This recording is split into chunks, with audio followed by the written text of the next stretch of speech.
Fred Richani, TSC, the TSC News Podcast. On this week's episode, I chat with Eric Kussin. He is the founder of We're All a Little Crazy, a non-profit advocating mental health programs, mental health discussion, trying to solve the epidemic that is mental illness. Eric Kussin's a man that is a former sports executive, somebody who had a ton of mental health struggles, overcame them, and today he works with a number of celebrities in the entertainment space, the sports space, as well as medical practitioners to help people overcome the odds, to help people live their best life.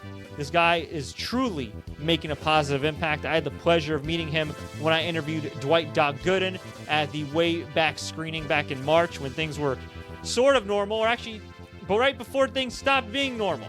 It was the last time I was in New York. I interviewed Doc Gooden. I chatted with Eric. I'd say, hey, I'll see you at the upcoming Mets Mental Health Night. And all of a sudden, boom, coronavirus hit. Chaos ensued. We ended up recording this interview at the time when New York was the epicenter of the coronavirus. Luckily, it isn't at the moment, and knock on wood, it remains that way. But we talk about the pandemic. We talk about his incredible journey. We talk about all the amazing work he's doing.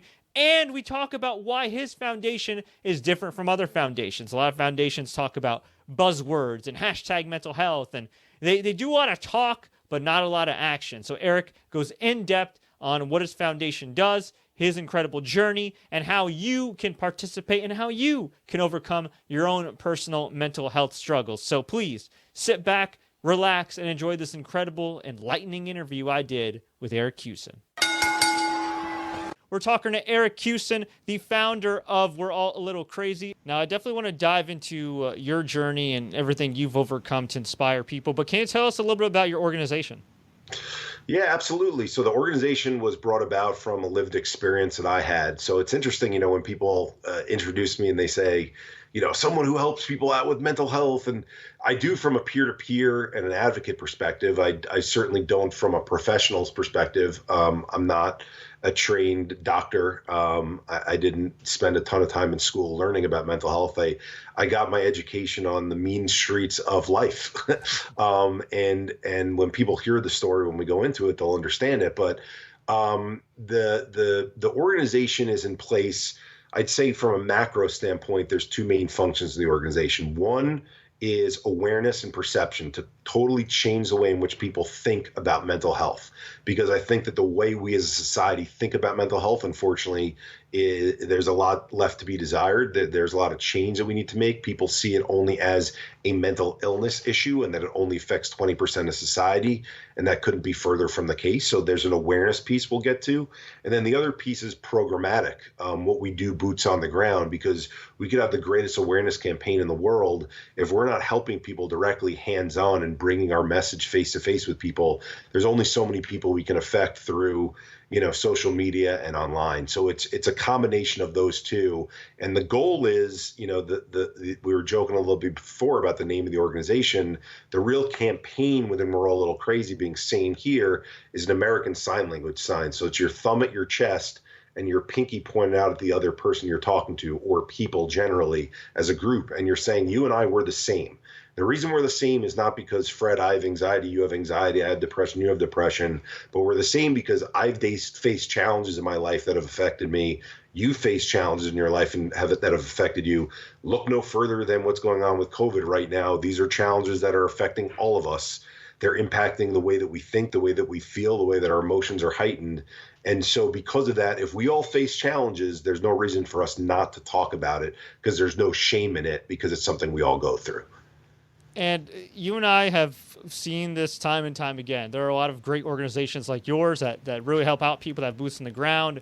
And then there are organizations or endorsers that just kind of use mental health, mental illness kind of as a buzzword. We won't name names, but it's one thing to say it and say, we help people. It's another thing for organizations like yours to actually help people and have people on the ground positively impacting others. So for somebody that's watching or listening to this that says, okay, what separates you guys from the others, what would you say?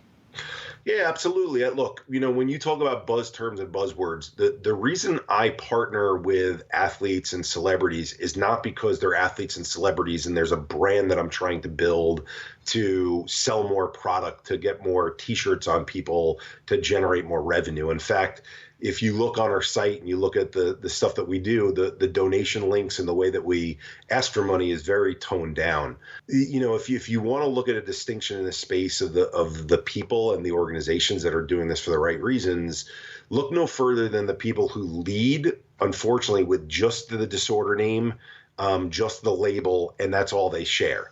And then when there's other stories out there, let's talk about the sports space for a second.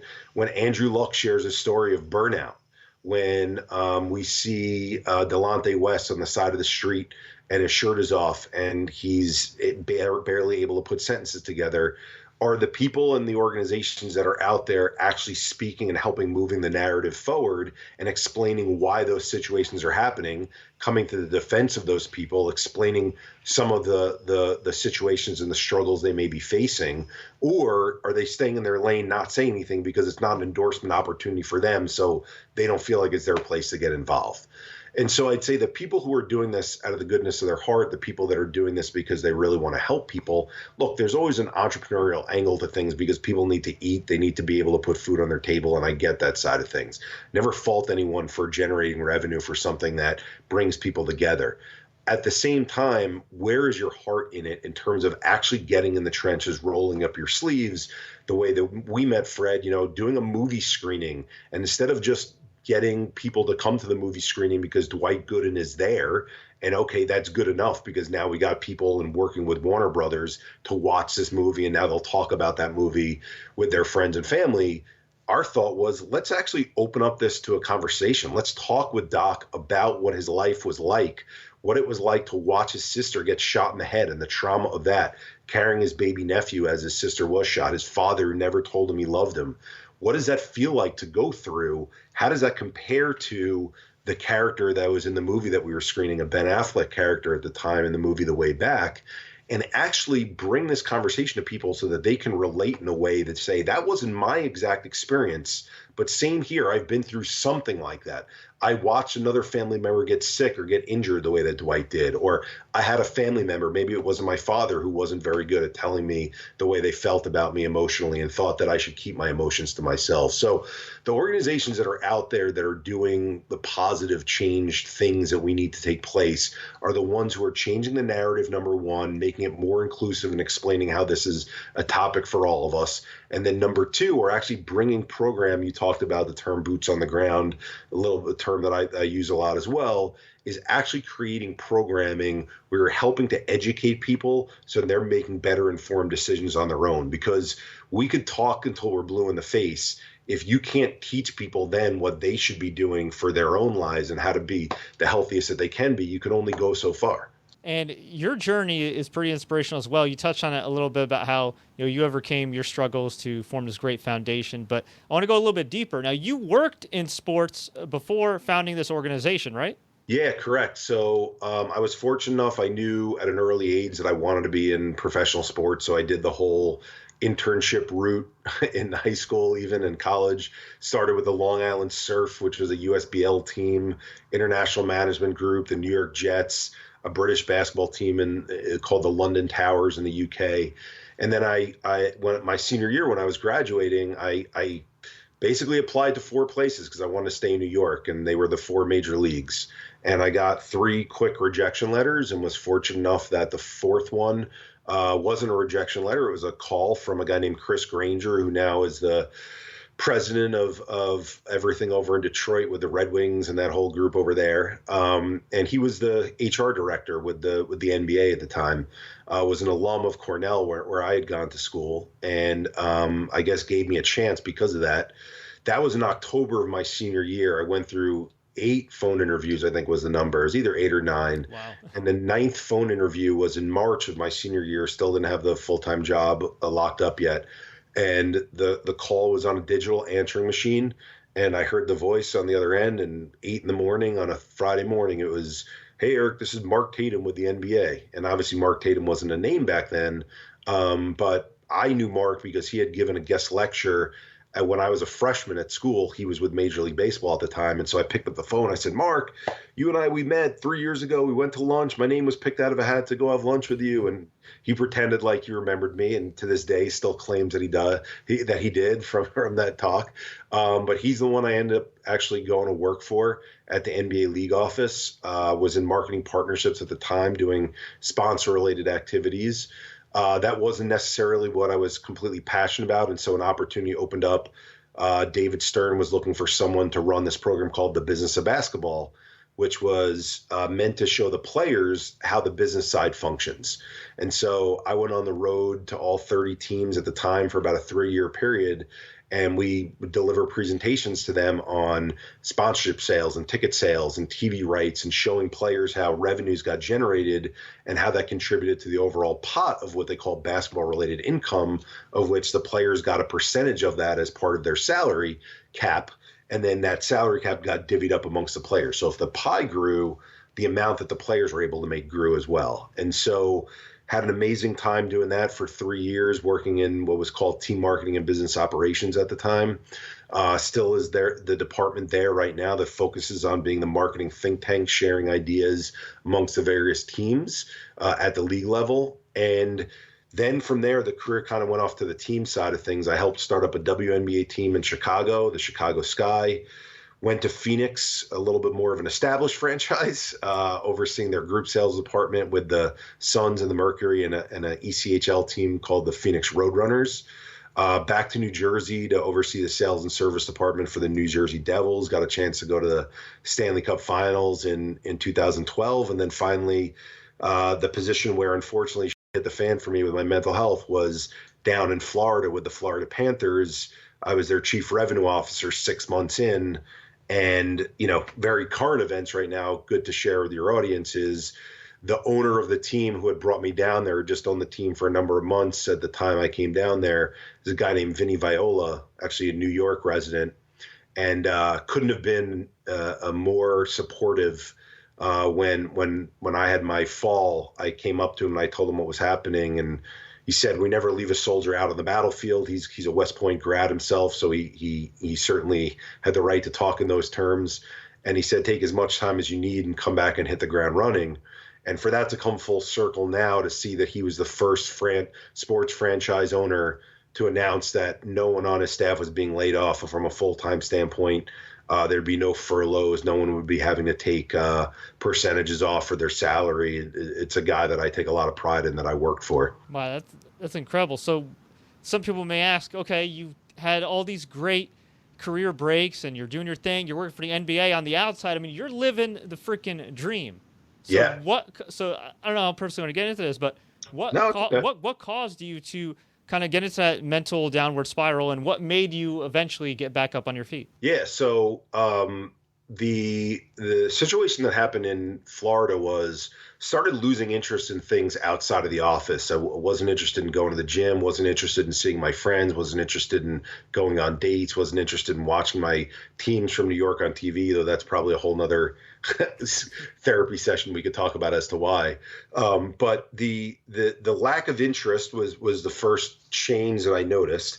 And I justified that. You mentioned, oh, things are going well. Like, you have the perfect life. You're excited to be working in this industry. And that's how I felt at the time. A single dude going to a new market, enjoying, everything socially that was down there, everything professionally that was down there. But then that all got taken away from me. And I justified that by saying this must be the world's way of telling me that work is really important. And I'm one step away from getting this dream job, which is being the CEO instead of the CRO of a team, the chief executive officer. So I need to focus even that much more on work. And that excuse only lasted about 2 weeks. Because about 2 weeks in, I just started losing all cognitive abilities. I remember waking up one morning in my bed, and it was like pushing myself off of quicksand to get out of the bed. Started walking to the closet, and like I had cinder blocks on my feet. I looked at a picture of my nieces on my dresser, and I could remember their first names. And people might think this is hyperbole to say this, but I couldn't remember their middle names. I was testing myself to try and see how much my brain had fallen and how little cognitive abilities were still there. Couldn't think of what to put on, whether to wear a button-down shirt or a T-shirt to work. Forgot that I should shower before I should even put clothes on. I mean, it was a mess.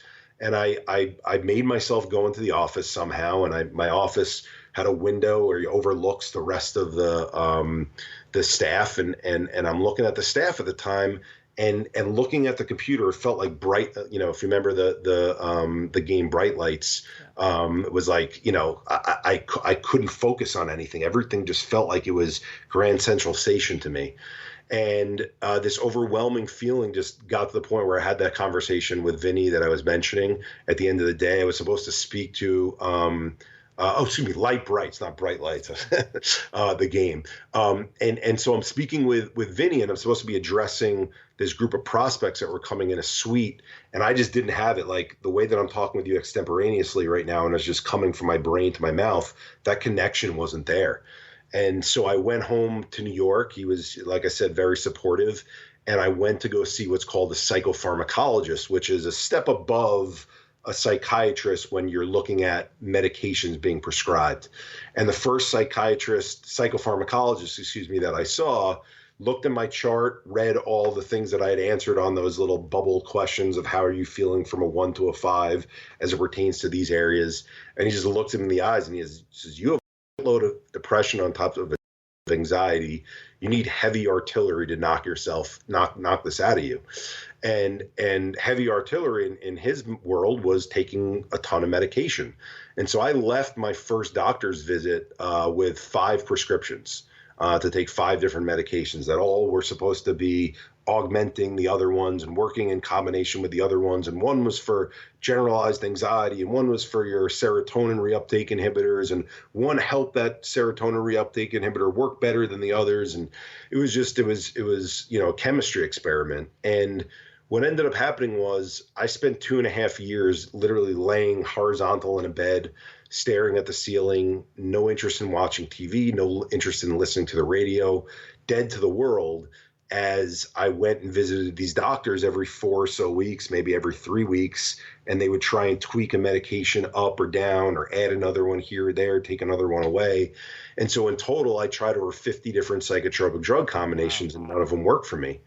I then tried TMS therapy, which stands for transcranial magnetic stimulation. They put this half moon shaped object above your head, and they try and shoot electromagnetic waves into your brain, almost to wake up your neurons again and get them to start firing. And 23 sessions into that, 23 days in a row, no insurance, $350 a session. So there went my savings. I started to develop the first concept of what people discuss as what's a suicidal ideation. A lot of people think of suicide and they think of it as it's a choice for this person because they're sad about something. That's not what I experienced at all. Nothing sad had happened to me in the last 2.5 years. The only thing that had happened to me was I'd been laying in a bed and I was dysfunctional. And so what we'll find in a second when I explain the rest of the story, this buildup of stress and trauma in my system had gotten me to the point where I had this message playing over in my mind over and over again as I was looking at this bottle of pills. And that message was swallow that bottle, swallow that bottle, swallow that bottle. And for those who've never felt it before, it feels like a magnetic pull, almost like your brain is making you do something that you don't want to do. So I'm literally sitting on my hands, stopping myself from going towards that bottle. And I'm fortunate enough that I'm around my family at the time. I scream out, asking them for help. I tell them that we have to go somewhere, that's a little more critical than just going to a general practitioner. And so we drive to what we were told was the best facility in the Northeast, which is Cornell Med in New York City. And I check in there voluntarily to the psych ward, which is a scary term to say still to this day. And the first day that I'm there, I'm skipping a lot of details, but I meet with the attending psychiatrist. And she says to me, Eric, I'm looking at your list here right now. You've tried everything there is. I've looked at every medication. You tried TMS therapy. Your last resort is to do shock therapy. And to hear last resort from a doctor is nothing I ever want any patient to ever hear, regardless of what the ailment is, physical or mental. And that shocked me at the time. But at the same time, when you feel that way and you feel like you have tried everything, you listen to what the expert says. And so I did 12 sessions of shock therapy where they, ECT is what they call it, electroconvulsive therapy. They put they put electrodes on your brain, and they shock your brain while you're under general anesthesia into seizure, trying to essentially wake the brain up. And a lot of difficult, experiences in the immediacy after each of those treatments, which again, I won't bore your listeners with, but I woke up essentially after, 12 weeks of doing that each time, the last treatment, and I was done. There was nothing more to do. They'd done everything they could. And so I went back to that same twin bed that I grew up in Merrick, Long Island, at my parents' house, thinking my life was over and there's no way of me coming back from this. Unless Pfizer or Merck develops some magic pill that works for me that for whatever reason the others hadn't worked at that point. So luck would have it, my mother meets this woman who practices what's called integrative psychology. I'd never heard the term integrative before in the space of psychology or psychiatry. So I went to go meet with this woman. And when you asked me, at the beginning, where did all this come from? This might shed light on her. This will shed light on it. Is I sat down on her couch, and she's the first practitioner in 2.5 years who, instead of her first question being, Eric, what are your symptoms? Her first question was, Eric, can you please tell me about your life? And very broadly, very openly, not like trying to hone in on, tell me about your relationship with your parents. Let's dive deeper into that. It was just a very open question. And so I said, I'm in the middle of 3 boys. We're all sports crazed family. We all played sports. We all followed sports growing up. Oh, okay, you're in the middle. So tell me about your older brother. And I tell that the story chronologically happened this way because it shows that I wasn't even thinking that this was a factor. This was her leading me down this path. And so, what came out was what my life had been up until that point, because I didn't know any different. This is all I had known in life, is from the time I was 9 years old, my older brother had broken his femur bone, which is the largest bone in your body, and was in a body cast for a year and homeschooled. Healed from that, and a month later was diagnosed with ALL, which is a children's form of leukemia. Went through 5 years of chemo radiation and miraculously came out and was in remission. Is in a Jeep driving with his friends, an open Jeep Wrangler with no seatbelts in the back, on his way to an Islander game of all things, talking about sports. His friends driving erratically, because that's what kids do when they have, permits and get to drive for the first time. And so the car loses control. My brother flies out of the back, lands on his head, cracks his head open, loses partial vision in his eye, is in ICU for a month. Heals from that, goes to college. Things are going fine at college. At a certain point in college, he starts to feel pain in his knee. They do all sports medicine testing. Everything's fine. So they decide to take blood tests, and they realize that the same form of leukemia they had as a child has come back. So now they have to give him a much stronger chemo regimen. The drugs have gotten much more intense at this point. They're a lot more targeted, so they feel like they can give him a lot more of it. Well, it breaks his body down, and his body goes into what's called septic shock, where your organs start becoming toxic and attacking themselves, and that sends him into a coma. And now I'm up at school at this point. I'm now in college. My parents are back in New York, in Long Island, and in the city between hospitals with him. But he was at LIJ at this point, or the old LIJ, I guess you call it that. And they, they're basically living with him. I'm coming back every couple of days, seeing him laying there, emotionless and motionless, as a tube's breathing for him. You can't tell from the doctors whether or not, at this point in the late 90s, he's going to have any brain activity if he wakes. Miraculously does wake, and they find out that his kidneys have failed from the rigor of the septic shock. So they have to give him, put him on dialysis. We all get tested, and my father's the closest match. So my father ends up donating a kidney to him. And that all ends, and I think I'm finally in the clear.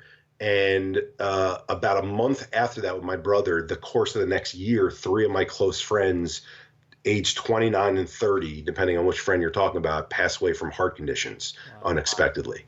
So I'm telling the woman this story, and I think the reason why I tell the story in great detail and great length is because not everyone is going to have had that same experience that I had. But what I learned from sharing that story is what this practitioner shared with me, her being an integrative practitioner, was that I essentially had this front row seat, like a person has a front row seat at a basketball game. Instead of the game playing out in front of me being LeBron James versus Steph Curry, it was, this game of my brother going through all these challenges in life and my friends passing away. And when you're watching that from a front row seat, the analogy that she gave me was, imagine it's almost like a wrestling match where every move your brother's making, every move your friends are making, it's like a muddy wrestling match and the mud is splattering on you each time. Well, you never had a chance like you do when you have a basketball game to get up and go take a shower and come back to the next game. You were sitting there constantly having these things happen to you. You were doing nothing about them because you didn't know to do anything about them. You only knew about physical health. And so these things, they build up inside you, that mud that keeps hitting your brain, body, and muddying you up, and you're not taking the shower. What those things are is those are a physical manifestation, the way that I'm describing it, of these two things called stress and trauma.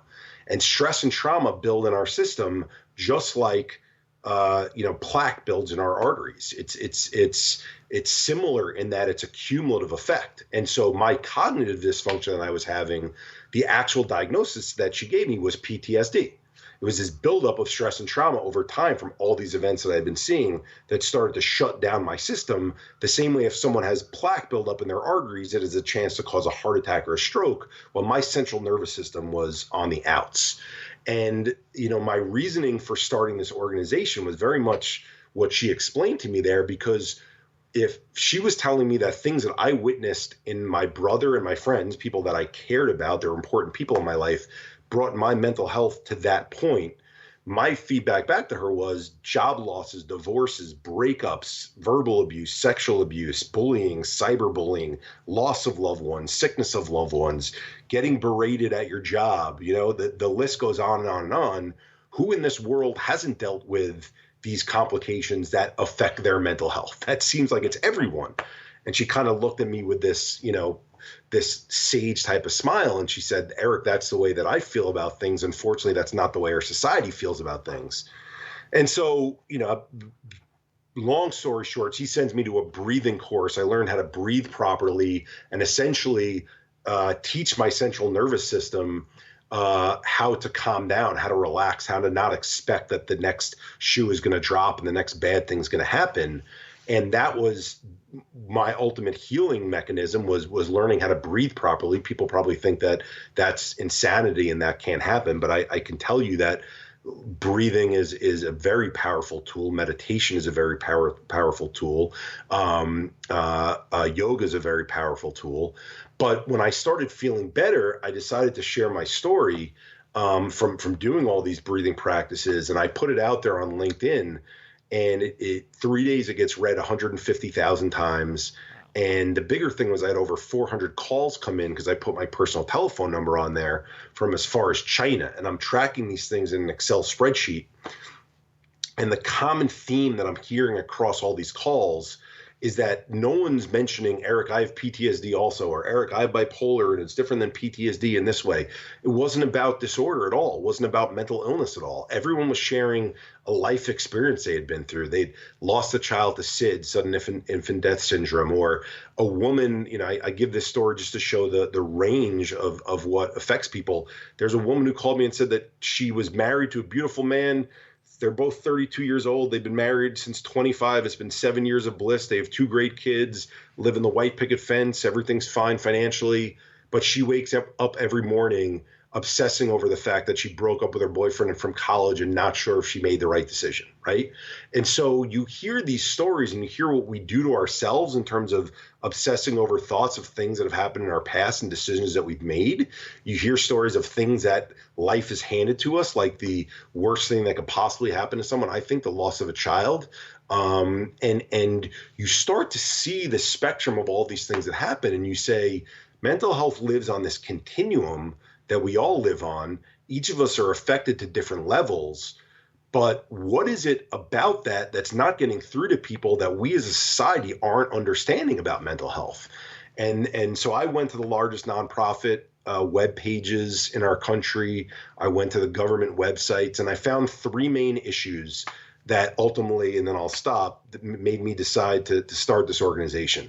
The 3 issues that these organizations use to proactively try and help us get to a better place with mental health, I actually think are moving us further and further away as a society from coming together. So the first one is they all start with the stat 1 in 5 people are mentally ill.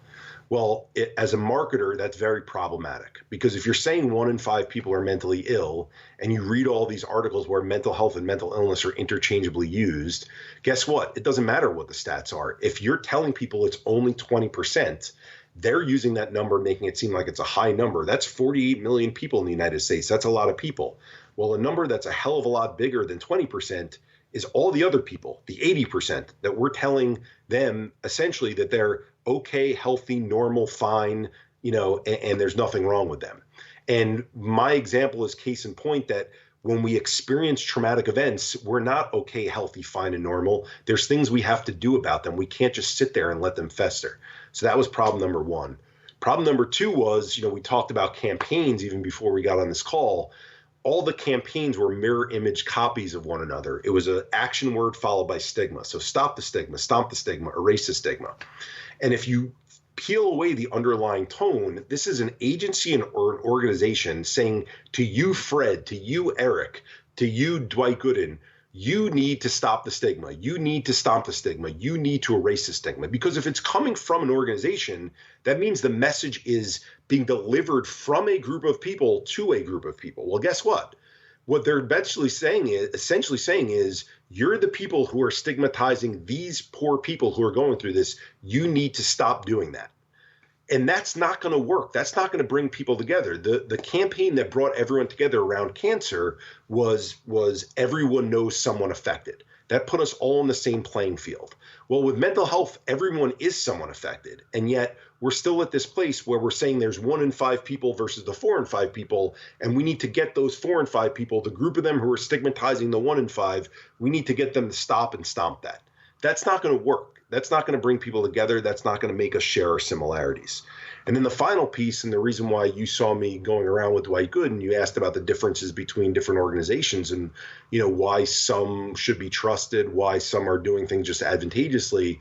My reasoning for getting involved with athletes and celebrities was that I thought that they had unique stories to tell beyond just raising their hand and saying, I have bipolar disorder. I have generalized anxiety disorder. What the media was doing with these celebrity stories, look no further than Ron Artest, Meta World Peace, when he shared after he won the title that he wanted to thank his psychiatrist, and everyone said he's crazy. And Britney Spears has depression, so she shaves her head, and they show all these pictures of her shaving her head. And Lindsay Lohan has anxiety, so she's a hot mess. And Charlie Sheen, he has addiction and he can't leave his house anymore, and he's a fraction of the person that he was. Well, who is able to relate to that? If we're trying to get through to people how important mental health is for all of us, and you're only showing the far end of the spectrum, and you're showing the catastrophe stories, you're showing the Kate Spade and the Anthony Bourdains and the loss of life, and you're showing the erratic behaviors, that's not going to relate to most people. People need to hear the day-to-day struggles of getting out of bed in the morning, fighting with my thoughts, having a foggy brain. And so the idea for me was to bring together these athletes and alliance members to talk about the day-to-day struggles that we all go through that's related to everyday life, the loss of a loved one, in Dwight's case, again, the watching your family member be shot at, that's a very traumatic event that most people don't know.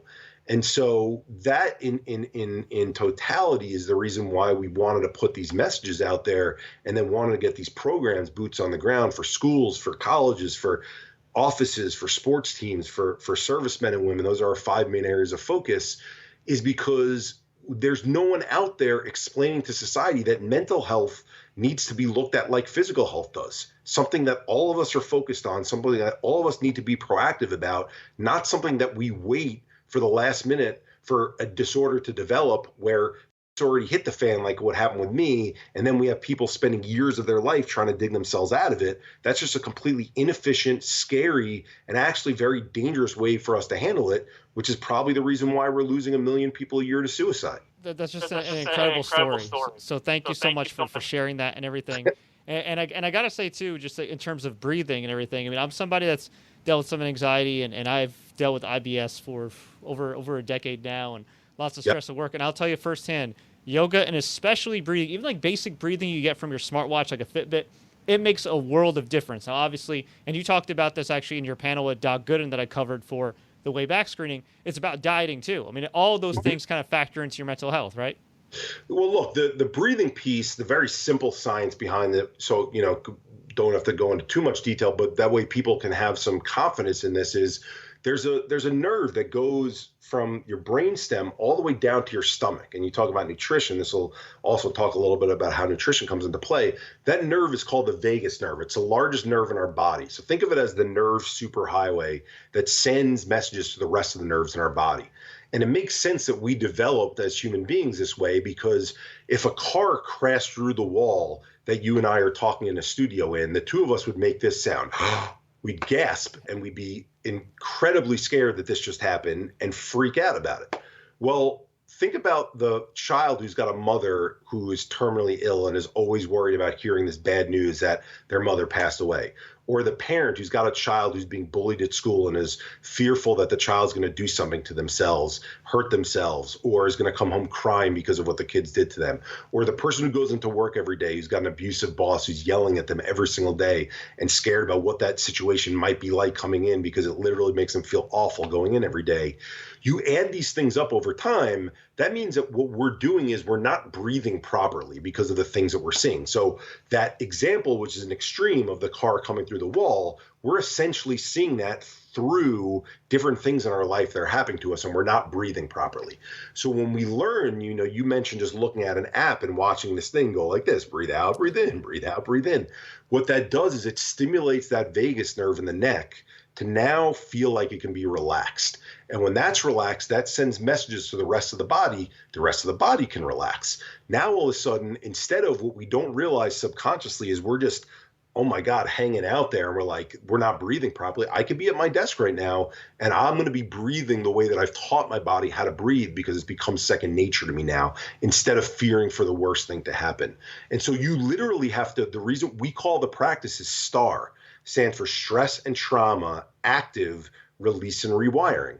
Because we have to actively do things like a breath practice, like a yoga practice, like nutrition, to make sure that we're rewiring and releasing this stress and trauma from our system so that it doesn't affect our system the way that it can, like what happened to me.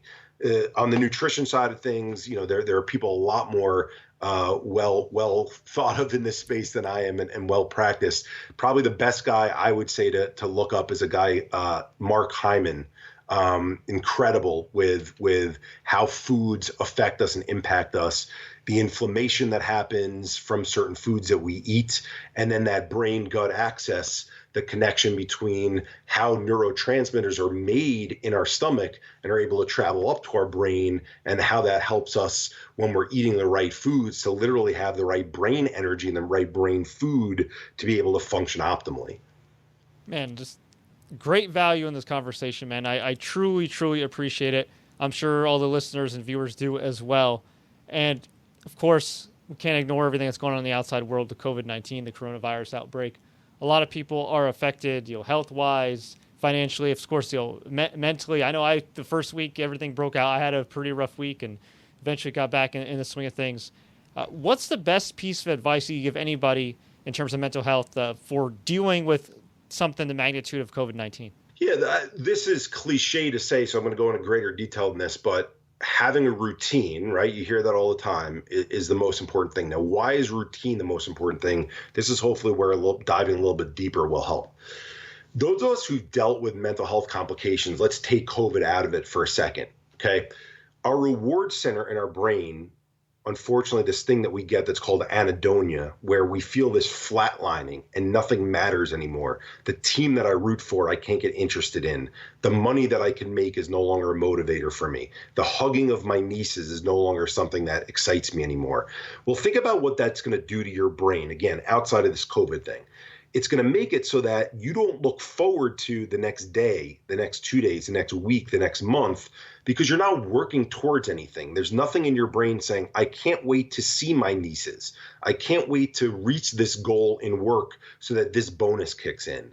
I can't wait until I'm able to move to a new city because I've really been looking forward to try living in that place. Those things don't resonate to you. So what feels like for people who go through mental health challenges, who have this anhedonia at a greater level, and when I say greater level, because mental health lives on this continuum, is it feels like there's no vision of the next day, 2 days, 5 days, week, month. Well, guess what?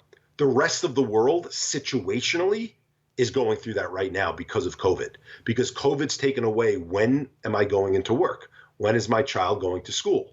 When you take away when am I going to work, that takes away when am I hitting my goals. When your child doesn't go to school, that takes away when is my child getting into this college they want, or getting into this AP course that they want to get into, right? Or just being able to stay in school and graduate, which is a great feat for some kids. And so you look at those things and you say, that's been taken away from people. So if the motivation, the vision, the interest, the desire, the passion has been taken away because situationally things have been taken away, okay, you can have all the experts in the world say, create a routine. Well, where does a routine come from? Okay, fine. You put in the staples of a routine, which are, I'm going to wake up at this time, I'm going to go to sleep at this time, I'm going to eat 3 or 5 meals at these 3 or 5 times throughout the course of the day. Fine. That's only part of your day. What about the rest of your day? And so what I counsel people on right now is to say, think to a time period, okay? So whatever date you want to focus on in your mind. When you look at when that end date happens, then you got to say to yourself, what is going to matter when that time comes? When I start to go back into work, what are the things on my desk that are going to matter? When my kids start going to school, what are the things that are going to matter for them? When my sports team starts playing again, what are the things that I'm going to be interested in then?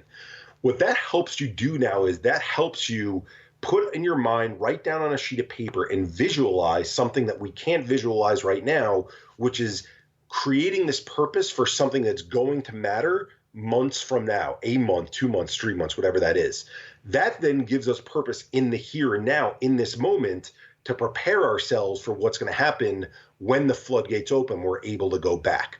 But if you don't make that something that you see, that you can physically write down, that you know is going to take place, it's impossible to have motivation in the moment to put within those routines between the meals and between the sleep to do your day to day. So it's a visualization practice that people who go through mental health complications, unfortunately, have had to live with and had to learn how to do their entire lives, because these things are always taken away from them, is now you can start to put those things back in and you can say, I'm now actually creating a world for myself. Even though the outside factors aren't there for me, I know they're going to be there for me, and I can start to build those things in. So I'll give one example, right? Like, again, your child wants to get into a school when this is over. They're a junior in high school right now. Okay, well, right now your child's sitting on the couch thinking, big deal, school's out. I'll watch my 2 hours of virtual classes. Okay, no big deal. But hey, when this all ends and this all lifts, your child's going to then have to start thinking about what school are they going to go to, where are they going to be on campus, what is the campus life like. Knowing that that's going to be a situation, are you spending time with them on the computer right now, looking at college campuses, checking out what you can only do it virtually right now. You can't do it in real setting because you can't congregate together. But these are perfect examples of knowing what's going to be important and creating some things right now in your routine that will help you for later on, so you're at a better place when this all lifts. Very well said. Eric, I seriously cannot thank you enough for the time. It was a pleasure speaking with you. I certainly needed this conversation. I think a lot of people listening and watching this, whether you're on YouTube, MNN, all over the world, needed a conversation like this. Before we let you go, where can people find We're All a Little Crazy online, and how can people connect? Yeah, so a lot of the movement has been towards the Same Here movement handles. So I'm going to give those out because it's kind of like a transition towards that, because of how important Same Here is to us. So on Instagram and on Twitter, it's Same Here _global. On Facebook, it's just Same Here Global. And then for our website now transitioned over to samehereglobal.org. So you'll still see all the We're All a Little Crazy mentioning, but just Same Here _global for Instagram and Twitter, and then Same Here Global for all the other places. Fantastic. Eric, thank you so much. Please stay safe, and we'll hope to have you on again sometime, hopefully under better circumstances. Thanks so much, Fred. You as well.